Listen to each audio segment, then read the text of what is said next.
how to lose that belly fat. You've been wondering for so long, why is it here? How do I get rid of it once and for all? And just as a gift to you, just for pulling up to the video, if you stay to the end, not only am I gonna break everything down, but I'm gonna give you a step-by-step guide to lose belly fat forever. So stick around. Before we get to that, why should you listen to this handsome, bald, black dude on the couch? I'm gonna tell you why. I used to be where you're at. I used to be fat as hell, about 230 pounds back in 2016 at 5'10". If you're doing the math at home, man, if you 5'10", you over 230, you big as hell, essentially, and I was there. And what I was able to actually do over the last 9 years, I've coached hundreds and hundreds of guys on not only how to lose 50 pounds in 5 months, but even do that amount of fat loss in less time, and even get impressive transformations that changes guys' complete well-being, their confidence, their health, their lifestyle, and abundance. What I'm gonna do is teach you those ins and outs today. So why are you fat in the first place? It's simple. Body fat is energy you never burned off. The only way to make that big belly go away is to burn that energy. The currency of energy on our body is food, or calories from foods or beverages. If you've done any research for landing on this video, you already know the only way to lose fat is to burn more calories than you consume.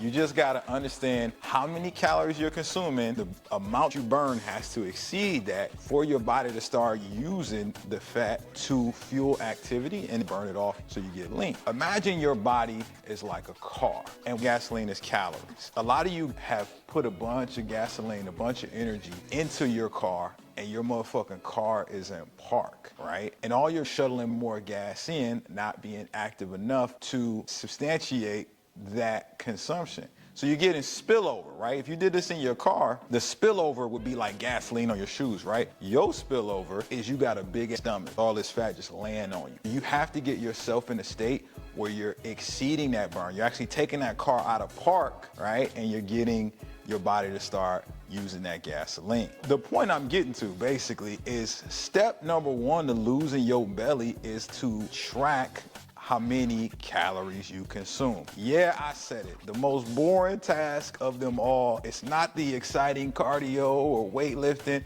or some fancy smashy diet. Nope, it's simply just having a scoreboard, knowing exactly how much you're consuming every day. A lot of people don't think about tracking what they consume. They just eat what's ever available, or they just avoid it because of the potential headache or monotony. You can continue to avoid something, but eventually it's going to catch up to you. This is a life lesson I learned back in 2020. I went to jail. Now, before you go off in the comments calling me a criminal, just know I didn't get arrested for anything cool, right? It wasn't manslaughter, right? It wasn't like I robbed a bank. No, it wasn't no cool villainous shit. It was just unpaid traffic tickets. It starts as a fine, and it gets worse and turns into a warrant. I had about 4 of them in different cities. Long story short, I got pulled over for an insurance check. My insurance was lapsed. My tickets turned into warrants. They had to take me in. I had the money to bail myself out. I never seen a jail cell. I just went in there, bailed myself out the same day, and I was out in 5 minutes. The point of that story though, why is it a story in the first place? It's the same reason you fat. You can ignore reality, but you can't ignore the consequences of ignoring reality. That's what I did. I ignored reality so long, it got so bad that there was no way I could ignore it. I didn't discipline myself enough financially in that scenario, and it got so bad that the authorities had to discipline me with jail. If you're fat, you've been undisciplined. You ignored your consumption of calories so long it's gotten bad. If you don't do anything, it's gonna get worse. Instead of going to jail, you're gonna be going to motherfucking doctor, right? You're gonna be paying for those diabetes treatments, getting amputations. Some of you have seen friends and family members deal with these things and how tragic it becomes. You gotta get the mentality that this is no longer something that you can put off. It's gotta be a priority. Put yourself in the driver's seat before you can actually make that change. I think the initial step of getting this right is to get the calorie tracking down. There's a bunch of different resources out there, right? I started with an app that's completely free, and I still use it to this day. It's called MyFitnessPal. You can download this on pretty much any device, and all you gotta do is take the app and search in a food. It's like the Google of foods, for example. You can search for the Big Mac or the fries and it'll pop right up. It even has a barcode scanner where you can scan the items that you're about to eat, whether it be like a protein bar or something that you pick up somewhere. And then it'll give you that scoreboard of how much you're consuming. And ideally, what you want to do is figure out how many calories your body's burning on its own. There's resources to help you do that too. And then what you want is you want the amount of calories that you consume to be less than that, and then even more with how much your activity is. So I'm gonna give you guys some tips today on the steps to take. Tip number one, figure out your BMR, stands for basal metabolic rate. This is the amount of calories that your body's gonna burn on its own before you even step foot in the gym, before you even lace up your shoes to go for a walk, before you do anything active for that matter. Figure out what your body's burning on its own. Then you got a choice to consume that amount in calories and build a deficit. So build an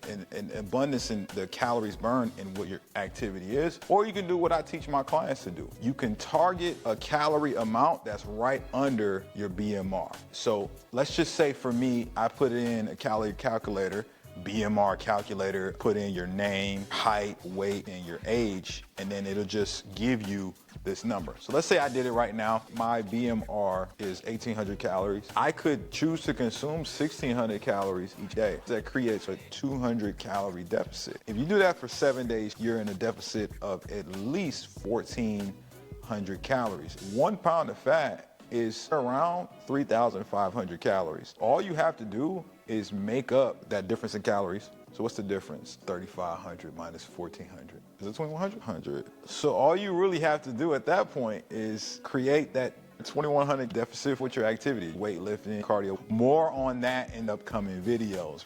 Just get good at knowing how much you need to consume, put yourself in a deficit, and track what you consume every day to make sure that what you're doing matches that. If you do that every day for the next 7 days, you're gonna come back and be like, Corey, I lost weight. And I'm like, yeah, I know, I've been doing this almost 10 years. That's why I gave this to you. But this is just the initial step. You're going to suck at this first. One thing I find, having coached hundreds of people over the years, is that people get so wrapped up in being focused on the outcomes, the results, that essentially, because results just don't come overnight, and also because sometimes during your process of tracking, the results fluctuate, they get so frustrated that it eventually pushes them to the point where the discouragement makes them quit altogether. And I want you to know that mentality is going to keep you where you at. You're going to stay a motherfucking loser and you're going to stay fat. The mentality of a champion, the mentality of a winner, the mentality of somebody who's developing a new lifestyle is that I'm going to figure out how to get good enough at these habits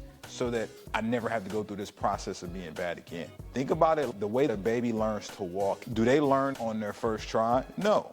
Babies fall, bump their head, bust their ass hundreds of times before they finally get the hang of what walking is. And then eventually those babies become adults who don't even ever think about walking. They're so deeply ingrained, they're so good at walking, they do it on autopilot. It's the same with your fitness goals. If you start tracking, you bust your ass, you go over your calories, you go under your calories, you fuck up, right? Or you don't see the weight loss instantly, you're just in that process of learning how to walk when it comes to your nutrition. And I want to help you here today by giving you a free resource with that. I call it my 50 in 5 month formula. If you can't tell by the name, it's the exact formula and framework that I use to lose 50 pounds in 5 months, and then teach it to hundreds and hundreds of guys over the years to help them create a lifestyle of this too. So the link is below in the description. I'll see you in the next video. Peace.